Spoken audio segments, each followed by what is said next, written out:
बिस्मिल्लाहिर्रहमानिर्रहीम। अस्सलामुअलैकुम। उम्मीद है कि आप सब बिल्कुल खैरियत से होंगे और आप सबको हमारे रियल टॉक टीवी में खुशामदीद। नाजरीन, कहानी में आ चुका है एक बहुत ही शानदार किस्म का ट्विस्ट और सियासत का खेल इस वक्त बहुत ही ज़बरदस्त चल रहा है,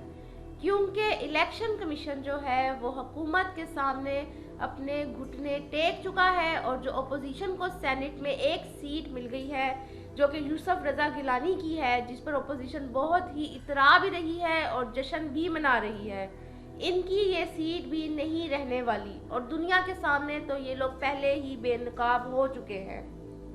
आज की इस वीडियो में मैंने आपको बताना है कि इमरान खान की आखिर कौन सी पॉलिसी इन सब लोगों के खिलाफ काम कर गई है, और ख़ास तौर पर जो पीडीएम का इजलास हुआ है जिसमें नवाज शरीफ ने एक बार फिर पाकिस्तान की फ़ौज के खिलाफ एक मंसूबा मंजूर करवाने की कोशिश की है। और मज़े की बात तो ये है कि इस इजलास में बिलावल भुट्टो ने आज फिर ये जाहिर कर दिया है कि पीपल्स पार्टी अगर पीडीएम में है तो सिर्फ़ और सिर्फ अपने मुफाद और फ़ायदे के लिए है, और इन लोगों में आपस में किसी भी किस्म का कोई भी इत्तेफाक मौजूद नहीं है। क्योंकि आज जो इजलास हुआ है उसमें क्या पीपल्स पार्टी, क्या नून लीग, क्या जेयूआई और क्या मौलाना फजलुर रहमान, हर कोई बस अपने पुराने रोने लेकर बैठ गया और इन सब के दरमियान आज आपस में काफ़ी बहस मुबाहिसा भी हुआ है, जिसकी पूरी तफसील मैं आपको अपनी आज की वीडियो में बताऊंगी। लेकिन इससे पहले कि मैं इस सारे मामले की गहराई की जानिब बढ़ूँ, आप सबसे गुजारिश है कि हमारी वीडियो को लाइक ज़रूर कर दें और हमारे चैनल को सब्सक्राइब करना बिल्कुल ना भूलें, और इसी तरह की मज़ीद अपडेट्स के लिए बेल आइकन को ज़रूर दबाएं। जी तो नाजरीन, अब इमरान खान के लिए दिन ब दिन ये सियासत की सूरत हाल बेहतर होती जा रही है, और इस बात में भी कोई शक नहीं है कि इमरान खान के ऊपर थोड़ा सा अभी दबाव है, लेकिन वो किसी भी दबाव से घबराने वाले नहीं हैं, बल्कि दबाव इनके बहुत ज़्यादा हिम्मत और हौसले का बाइस बनता है। और ये इनका पिछला रिकॉर्ड भी रहा है कि जब भी इमरान खान के ऊपर दबाव रहा है तो उनकी परफॉर्मेंस पहले से भी ज़्यादा बेहतर ही हुई है। इसी के साथ मैं आपको आज के पीडीएम के इजलास के बारे में भी बताती चलूँ कि वो कैसा रहा और इसमें आज किन किन मामलात पर आपस में इन सब की बहस हुई। आज के इस इजलास में जमीयत इस्लाम के सरबराह शाह अवैस वरानी और पीपल्स पार्टी के सरबराह कमर जमान कायरा के दरमियान 2018 के सदारती इंतखाबात को लेकर काफ़ी बहस मुबाहिसा हुआ। इस इजलास में अवैस मरानी साहब ने इस बात पर शदीद एतराज़ किया कि अपोजिशन जमातों ने 2018 के सदारती इंतखाबात में मौलाना फजलुर रहमान को सपोर्ट क्यों नहीं किया। पीपल्स पार्टी इस वक्त अपना फ़ायदा ढूंढने लग गए थे, और वो इसी पीपल्स पार्टी पर फिर कमर जमान कायरा ने कहा कि ना तो तब पीडीएम बनी थी और अभी भी हम इत्तेहादी हैं, हम जन नहीं हुए, मतलब कि अभी भी हम लोग सिर्फ इत्तेहादी जमाते हैं, और अगर अभी भी किसी पार्टी का अपना कोई फ़ायदा होगा तो वो पार्टी सिर्फ अपना फ़ायदा ही देखेगी।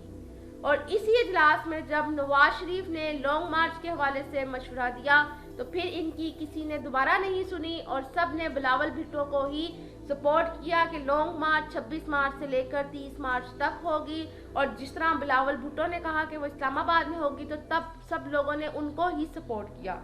और इसी तरह फिर नवाज शरीफ की एक तरफ से अच्छी खासी जो है इंसल्ट हो गई कि किसी उन्हें ख़ास तौर पर उनके अपने पार्टी के लोगों ने भी उनकी जो है राय में हाँ नहीं मिलाई। और मौलाना फजलुर रहमान ने हमेशा की तरह इस इजलास में यही मशवरा दिया कि हमें अब पार्लियामेंट से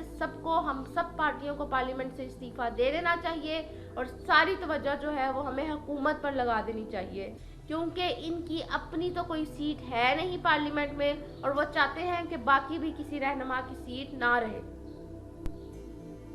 नाजरीन, मैंने आपको अपनी कल की वीडियो में भी बताया था कि पीडीएम को सिर्फ और सिर्फ जरदारी और बिलावल भुट्टो लीड कर रहे हैं, और आज जो पीडीएम का इजलास हुआ है उसमें भी किसी की कोई बात नहीं सुनी गई, सिर्फ बिलावल भुट्टो ने ही अपने हुक्म जारी किए और बाकियों के मुंह बंद करवा दिए, और यहाँ से ही पीडीएम में दरारें पड़ना शुरू हो गई हैं और पीडीएम अब कुछ दिनों की मेहमान बनकर रह गई है।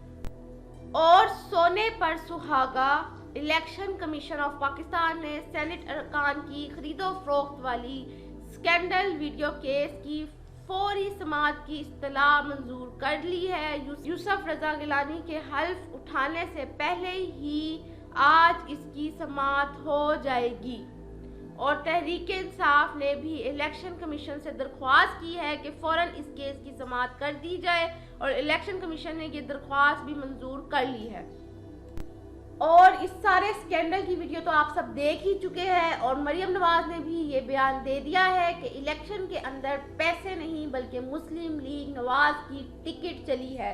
जिससे साफ साफ इन सब की चोरी जाहिर होती है। उन्होंने अपनी तरफ से तो ये कहा है कि पैसा नहीं दिया तो रिश्वत भी नहीं दी, हालांकि पाकिस्तान के अंदर ये सब चीज़ों को रिश्वत ही समझा जाता है और ये सब चीज़ें रिश्वत ही के तौर पर दी गई हैं। और इस पूरी सूरत हाल में पीटीआई की मलिका बुखारी और फारूक हबीब साहब ने दरख्वास्त जाहिर कर दी है कि यूसुफ रजा गिलानी की कामयाबी का नोटिफिकेशन जारी ना किया जाए और इस तमाम पिटीशन की समाअत 11 मार्च से कबल हो जानी चाहिए। और अब पीडीएम के पास तो कोई चारा बचा नहीं और हमारे वजीर आजम की हो चुकी है फतह। और अगर इनके लिए ये कहा जाए कि बामुकाबला ईसीपी जो महाज आराई हो रही थी, इसमें इमरान खान को पहली फतह नसीब हुई है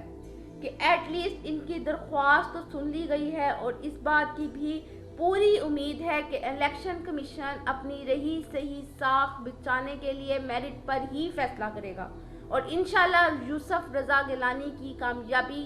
का नोटिफिकेशन रोका जाएगा और फिर तहकीकात करके मेरिट पर ही फैसला होगा।